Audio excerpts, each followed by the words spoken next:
Next देखिए, आज हम ग्राफ करेंगे किसके, फोटो इलेक्ट्रिक इफ़ेक्ट के। कल टॉपिक किया था experimental study of photo electric effect. आज का टॉपिक अगर आपको नहीं क्लियर हो रहा तो आप फर्स्ट वाली वीडियो जो है वो पहले देख सकते हो।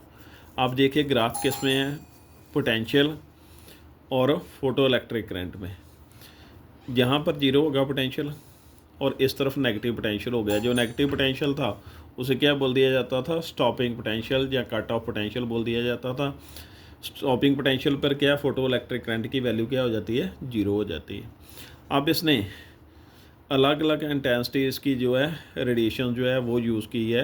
कैथोड पर बोल सकते हो, जो फोटो सेंसिटिव प्लेट पर बोल सकते हो, स्ट्राइक करवाई। इंटेंसिटी देखिए, इंटेंसिटी बढ़ाने से फोटो इलेक्ट्रिक करंट की वैल्यू बढ़ गई। जिसकी इंटेंसिटी ज़्यादा होगी उसका फोटो इलेक्ट्रिक करंट भी ज़्यादा होगा, और जिसकी इंटेंसिटी कम होगी उसका फोटो इलेक्ट्रिक करंट क्या होगा, कम होगा। इंटेंसिटी और फोटो इलेक्ट्रिक करंट में डायरेक्टली रिलेशन था। अब देखिए जो स्टॉपिंग पोटेंशियल है वो सभी इंटेंसिटीज़ के लिए क्या है, सेम है। इसलिए ये बोल सकते हैं जो स्टॉपिंग पोटेंशियल है उसकी वैल्यू इंटेंसिटी पर डिपेंड नहीं करेगी, उसे इंटेंसिटी चेंज करने से कोई भी फ़र्क जो है वो नहीं पड़ेगा। अब देखिए नेक्स्ट जो ग्राफ है, नेक्स्ट ग्राफ में देखिए effect of frequency of incident radiation. अब अलग अलग फ्रीक्वेंसी की रेस जो हैं वो स्ट्राइक करवाई गई फोटो सेंसिटिव मेटल प्लेट पर, जिसकी ये ग्राफ किस में है, पोटेंशियल में और फोटो इलेक्ट्रिक करंट में। इस तरफ नेगेटिव पोटेंशियल आ गया जिसको स्टॉपिंग पोटेंशियल बोल दिया जाएगा। जिसकी फ्रीक्वेंसी ज़्यादा होगी उसके स्टॉपिंग पोटेंशियल की वैल्यू नेगेटिव ज़्यादा होगी। जिसकी फ्रीक्वेंसी कम होगी उसके स्टॉपिंग पोटेंशियल की वैल्यू कम होगी। और सैचुरेटेड करंट जो है उसकी वैल्यू सेम रहेगी अलग अलग फ्रीक्वेंसीज़ के लिए। ये देखिए इसमें से 3 पॉइंट बने। फर्स्ट क्या है, value of stopping potential different for the radiations of different frequency. Stopping potential की वैल्यू अलग अलग है। Value of stopping potential is more negative radiation of higher incident frequency. जिसकी फ्रीक्वेंसी ज़्यादा होगी उसके स्टॉपिंग पोटेंशियल की वैल्यू क्या होगी, नेगेटिव ज़्यादा होगी। और सैचुरेशन करंट जो है इंटेंसिटी पर डिपेंड करेगा, फ्रीक्वेंसी पर डिपेंड नहीं करेगा, क्योंकि अलग अलग फ्रीक्वेंसी के लिए इसकी वैल्यू क्या है, सेम है।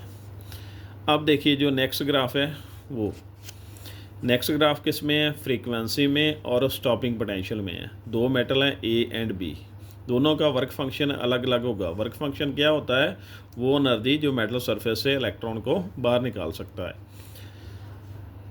इस तरफ नेगेटिव पोटेंशियल आ जाएगा, जिसको नेगेटिव पोटेंशियल को स्टॉपिंग पोटेंशियल बोल दिया जाता है। ये फार्मूला जहाँ पे यूज़ किया गया, V=W/Q। W की जगह फाई नॉट आ गया 1 के लिए और 2 के लिए 2 लिख दिया गया। ये किसकी वैल्यू है, नेगेटिव पोटेंशियल की वैल्यू होगी।